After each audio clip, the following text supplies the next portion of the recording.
on va continuer par l'estimation par un intervalle de confiance. Un petit récapitulatif.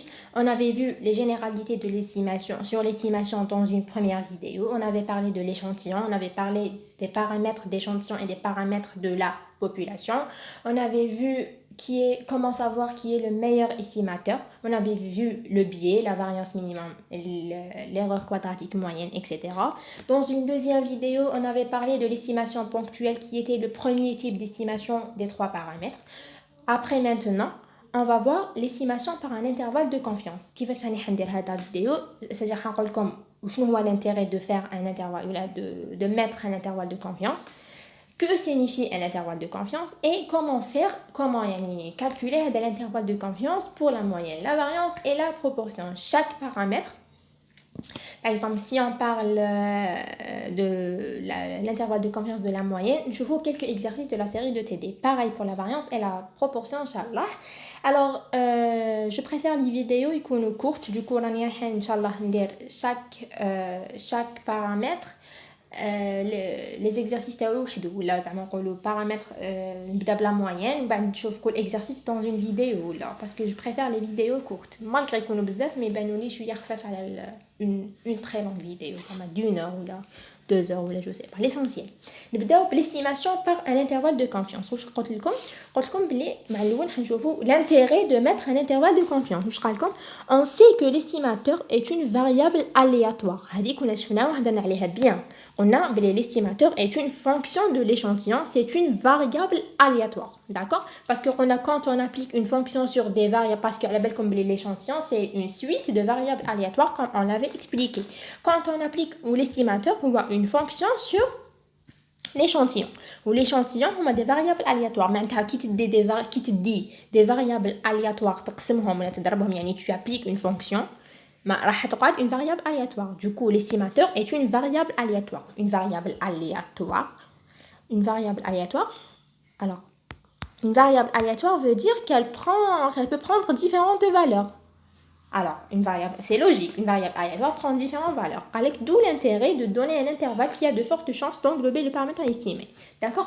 Parce que انا رايحين نستعملوا plusieurs échantillons d'accord du coup لازم نمدوا un intervalle هنايا درت لكم هذه باش نقول لكم برك بلي باش ما تنساوش بلي toujours نهضروا بلي probabilité d'accord واش حاب يقول هذه p de θ هذه la probabilité θ c'est le paramètre θ ينتمي l'intervalle AB هو c'est l'intervalle de confiance علاش سميناه intervalle de confiance parce que justement راح يكون juste à un niveau de confiance également appelé taux de sécurité على بها سميناه un intervalle مجال de confiance parce que رايحين نمدوه dans un certain niveau de confiance par exemple نقولوا avec un risque d'erreur de 5%.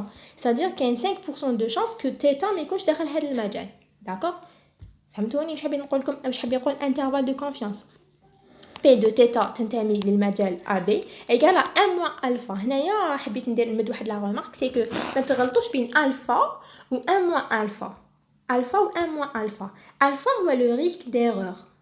1 moins alpha هو le seuil de confiance. هنا كتبت TS parce que نقدروا تاني نعيطوا له taux de sécurité. D'accord? Donc, seuil de confiance ou la taux de sécurité. Donc, P de θ ينتمي للمجال AB égale à 1 moins alpha. هذا c'est le paramètre estimé comme on avait dit. وهذا c'est le niveau de confiance. لو كان درت لكم هنا parce que هنايا حبيت نقصد هذا 1 moins alpha. Désolé. Et voilà.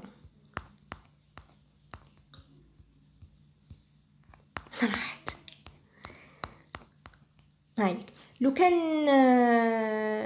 كان درت لكم هذه برك هذه تقولوا لي سي لو ريسك ديرور يقدر يكون 5% ولا 10% ولا جو سي با لا بلوبار دو طون يحطوا لكم 5%. اوكي alors voilà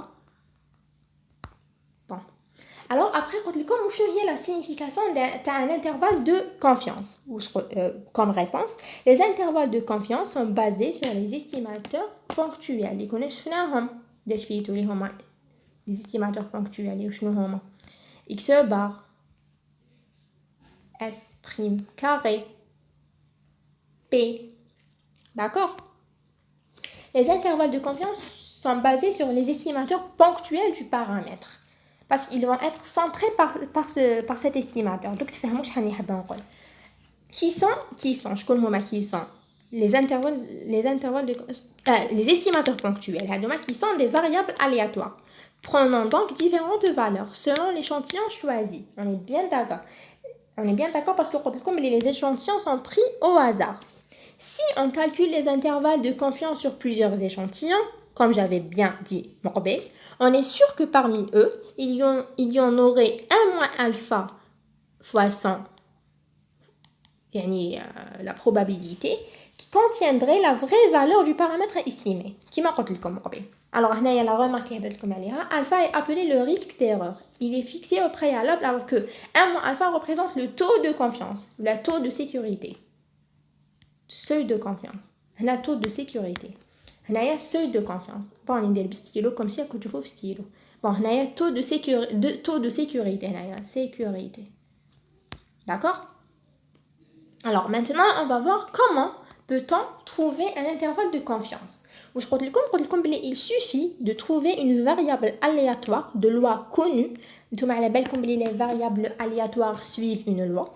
Par exemple, on dit x bar par exemple x qui marche le cours les variables aléatoires. Bon, même si mes amis touchent avec le cours, tu faire mon estimation, il n'y a aucun problème avec ça, ok?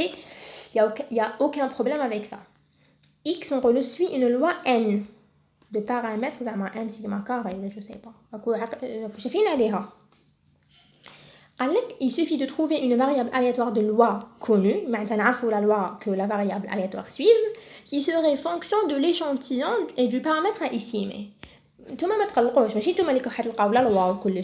simplement كما قلت لكم déjà راح يكون عندكم des lois يعني قوانين تحفظوهم هذا ما كان. Par exemple, dans ces conditions, on peut estimer la moyenne. Dans ces conditions, on peut estimer la moyenne. Ok? Et je m'arrête là.